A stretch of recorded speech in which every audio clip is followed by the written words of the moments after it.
and they framed a charter for the county. In July, they met all the requirements of law, they gathered the thousands of petition signatures necessary, and they put that charter proposal on the ballot for all the voters of the county to consider. Now, then County Commissioners Tim Hagan and Peter Lawson Jones had a better idea.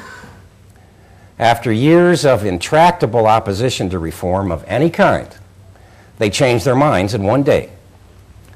They said they realized that county reform is desirable, and they proposed a charter commission to look into it, even though we've been looking into it for 92 years. Now, it only took 2 signatures to get their proposal on the ballot, Hagan and Jones. And it only took a few days for them to recruit a slate of 15 candidates to serve on that charter commission. And they christened it Real Reform Done Right. The commissioners called it that. The plain dealer says that Issue 5 was a trick, a counterfeit version of reform, concocted by the commissioners to delay and obstruct real reform. And I think many fair-minded people agree with that assessment. I think people believe that they hope to create enough confusion to get their proposal passed instead of, or even along with, the charter proposal. And a charter commission loaded with their friends and allies. And because there was so little time left before the deadline for the election, it was almost impossible for any other candidate to get on that ballot.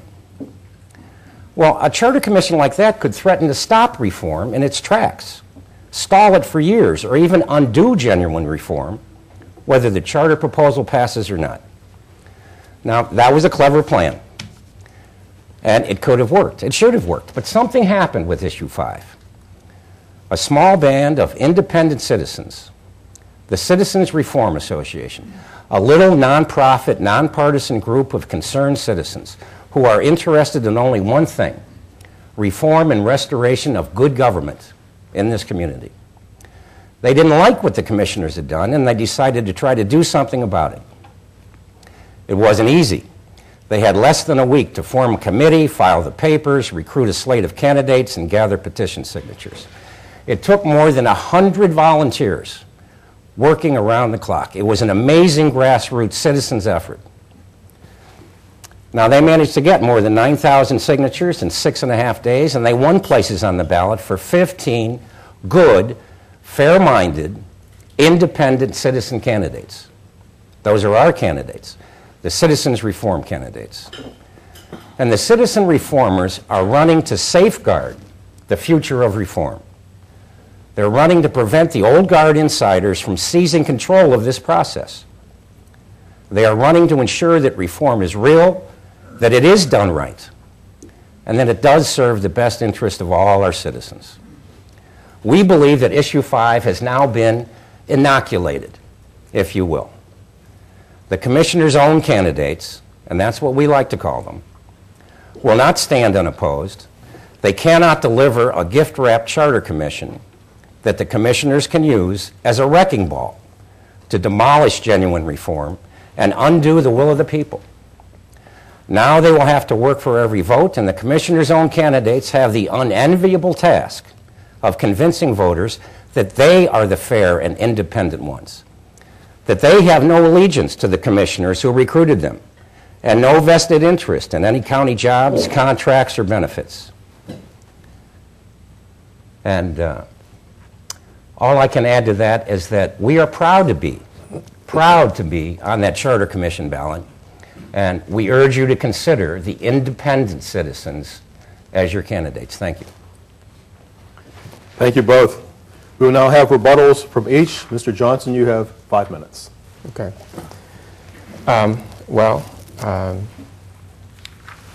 The characterization that our slate is handpicked by the commissioners, I've seen that in print. I've heard people say that, and it's false. We're not a handpicked slate. And I can tell you, from my own personal view, before I even sought the opportunity to seek this office, I actually read the Charter 6, the Issue 6 proposal. Now, I know in the past couple of weeks, we've all begun to receive copies of the charter proposal. And I'm not going to ask anyone to raise their hand, but I want you to ask yourself, number one, did you read it? Number two, did you understand it? If you didn't read it, or if you read it and you didn't understand it, then I implore you, don't vote for it. But what I will tell you is that the Citizens Reform Association of Cuyahoga County they've already indicated, Mr. Kelly said it here today, they're an insurance policy to ensure that that proposal goes into effect, that proposal is adopted. And we're suggesting to you that that proposal is bad news for the county. There are substantive things wrong with that particular proposal. So, in reality, yes, the commissioners do back our slate. And the reason why they do that is because they believe that this slate is a thoughtful slate comprised of independent thinkers that are going to bring their diversity of experience and thought to the process. Because the fact of the matter is, the only thing that the commissioners could do is pass a resolution to establish a charter commission. But it's up to the people to elect that charter commission. The commissioners have no they have no influence, they have no say on how we conduct the proceedings. They don't control the Real Reform Slate, and they don't control the Citizens Reform Association of Cuyahoga County. And that's the fact. What I'll tell you is, in terms of helping people get a better sense of what our commitments, the real reform commitment is, we've actually made a pledge.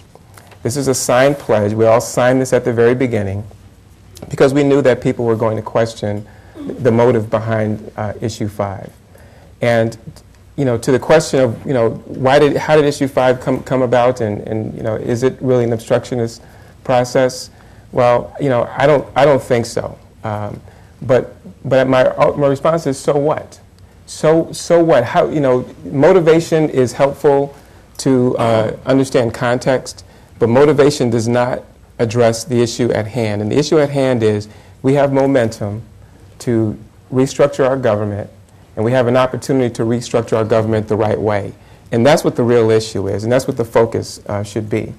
But just to kind of help people understand what our promise is, the Real Reform Slate is the only slate that has made a promise and made a commitment to the people of this county.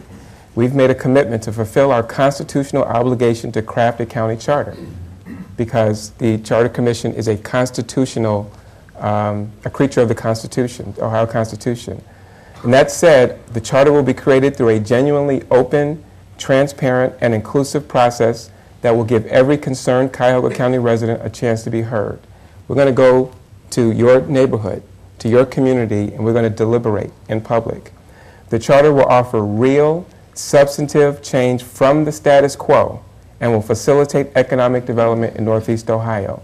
We're not interested in preserving jobs for people. I know I've heard that argument as well. That's not what we're about. That we will place the charter on the November 2010 general election ballot for consideration by the voters. We're not required. No charter commission is required to place a charter on the ballot, but we're promising that we will. The Real Reform Commission will do that. Real Reform Done Right Committee will do that. And none of us will seek election in 2012 to any of the positions which the charter creates. So we're not doing this to create jobs for ourselves. So those are promises, pledges signed by each person on our slate to ensure and help the voters understand what we're really about, and that is to effect real reform for Cuyahoga County government. Thank you, sir. Mr. Kelly, you now have 1 minute for a rebuttal. 1 minute. Can I buy some of that extra time now that we talked about?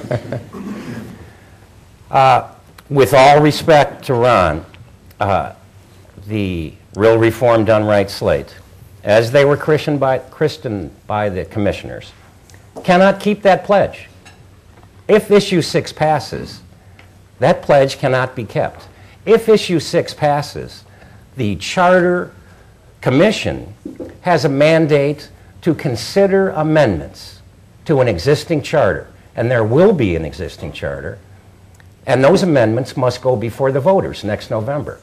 So it concerns me that an entire slate of candidates would start their campaign with a pledge that, odds are, cannot be kept.